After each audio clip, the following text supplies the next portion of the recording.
In the 1930s, people across multiple states reported seeing the same impossible thing. A long black Packard sedan, driving by itself.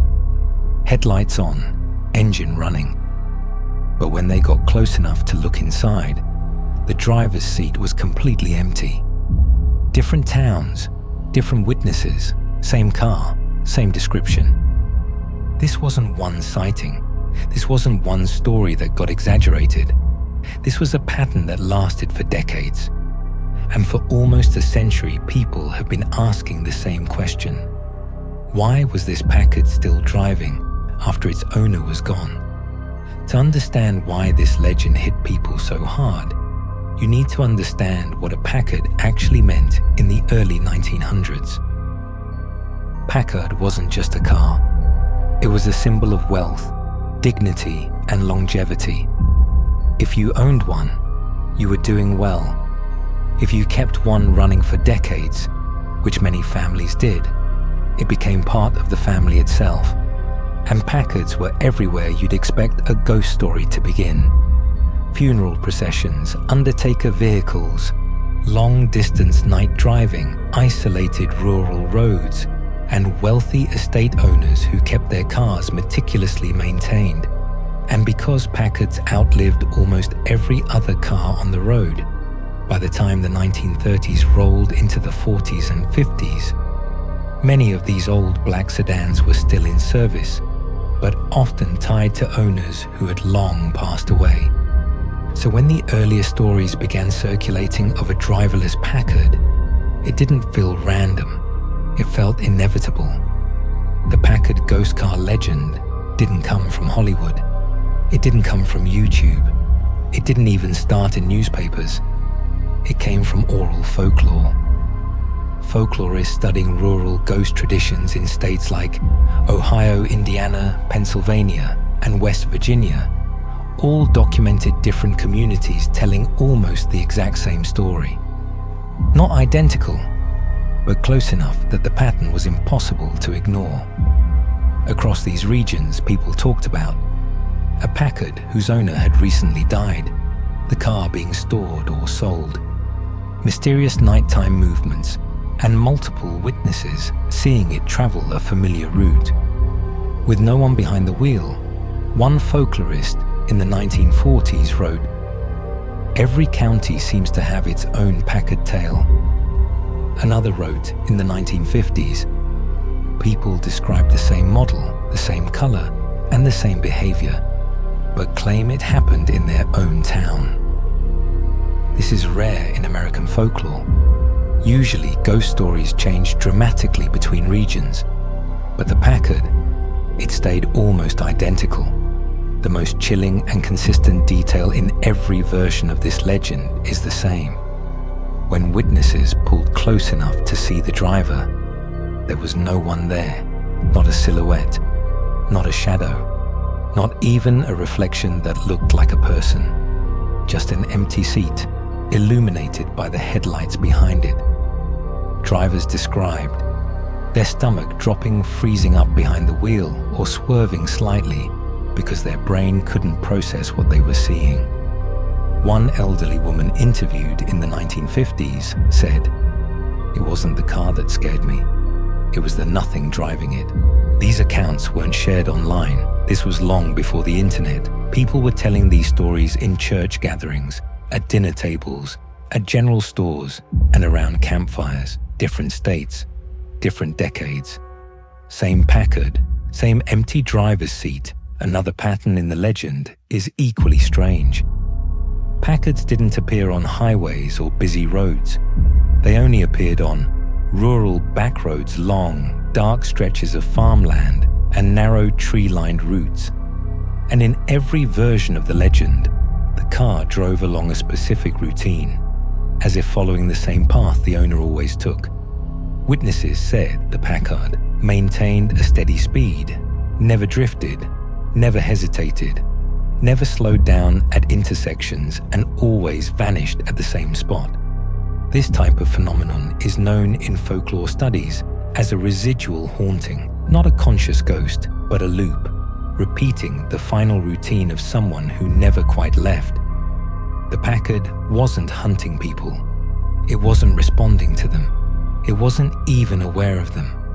It was simply doing what it always did. On a route its owner never got to finish. You might think all of this was exaggeration, or the result of fear and imagination.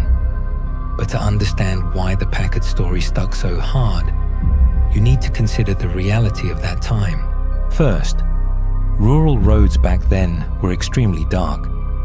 You could see headlights long before you could hear the engine. Second, vehicles had weaker interior lighting, so the inside of a car was almost pitch black at night. Third, Packards had extremely tall, wide bodies. If you were behind one, your headlights would illuminate the entire interior, and you could clearly see the driver's silhouette, if there was one. Fourth, many Packards were involved in fatal accidents or owners who passed away suddenly. These stories grew from real grief and real memory. And fifth, people simply believed what they saw because the stories weren't sensationalized. They were calm, matter-of-fact, and incredibly consistent. These weren't "I saw a monster" stories. They were "I saw a car that shouldn't have been driving" stories. And that's exactly why the legend spread. Between the 1930s and 60s, ghost stories often traveled through small-town newspapers, strange but true columns, roadside diners, early radio call-ins, and word of mouth.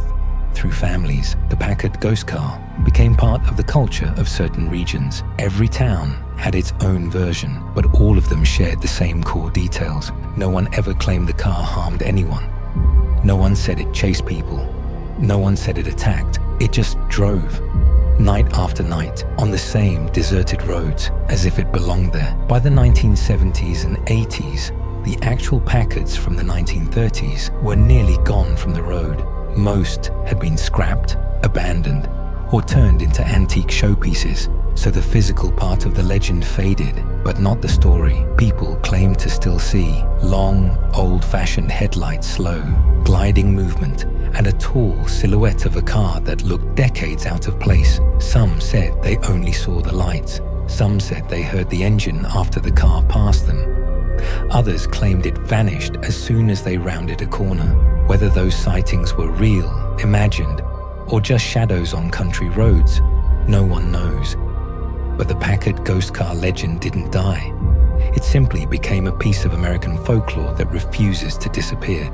Today, researchers agree on a few things. 1. The legend is real folklore, not a single event, a repeated multi-state oral tradition. 2. Packard was symbolic. It represented tradition, death, dignity, wealth, and things that linger after their time has passed.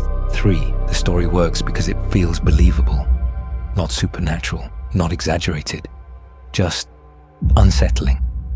A car driving on the road where it always drove, long after its owner was gone. 4. And most importantly, the consistency of the sightings is highly unusual. Folklore normally evolves dramatically from state to state, but Packard ghost stories remained eerily similar. Same car, same behavior, same empty seat. For nearly 100 years, nobody ever photographed the Packard ghost car. Nobody ever proved it was real, but nobody ever fully debunked it either. Because too many people, across too many places, described the same thing. A long black Packard, headlights bright, rolling down a dark road, quietly finishing a route its owner never returned from. And whether it was a fragment of memory, a trick of the light, or something else entirely. So in the end, the Packard ghost car isn't really about the supernatural. It's about the parts of people that stay behind, the routines they kept, the roads they traveled, the things they cared for long after they were gone. That's why this story lasted nearly a century. Not because anyone proved it, but because no one ever could explain it away. Too many sightings, too many witnesses, too many different towns all describing the same impossible thing. A long, black Packard gliding through the dark, calm, silent and empty. And maybe that's the most chilling part. Not the idea of a haunted car, not even the idea of a ghost behind the wheel, but the idea of no one behind the wheel. A machine repeating the final drive of a man who never got to finish it.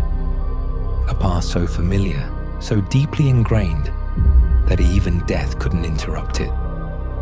Maybe the Packard isn't haunting anyone. Maybe it isn't even trying to be seen. Maybe it's just trying to go home. And if you ever find yourself on a back road in Ohio, or Indiana, or Pennsylvania, and you see two long headlights far ahead, moving slow, steady, never drifting, never slowing, and when you get close enough, the driver's seat looks a little too empty, just remember, some routes don't end, some cars don't stop, and some stories just keep driving. Thanks for watching.